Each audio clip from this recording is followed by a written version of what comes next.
nggo pungkasan ndak apa-apa. Ya. Wonten sing nyuwun liwung to. Sapa? Ya wong apa demit.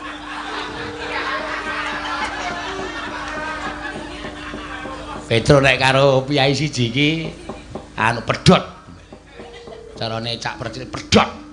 Ora bakal iso ya. Diwaca neh. Wis kok. Wis ra ono yu. Oh. Wis ning ya ora apa-apa liwung ya ora apa-apa. Wis gak nembang. Aku wedi ya kowe. Heeh. Wis mendelik mripate. Heeh.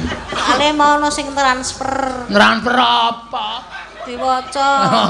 Konjur, mau Pak. Ya tak golekane. Sian. Mangsaku nek karo duit kok. Sik, ya. Transferan saka sapa? Ya diwaca. Diwaca ora ana sing lho. Ngene iki wis ketara kok. Heeh. Ora ana. Kabeh iki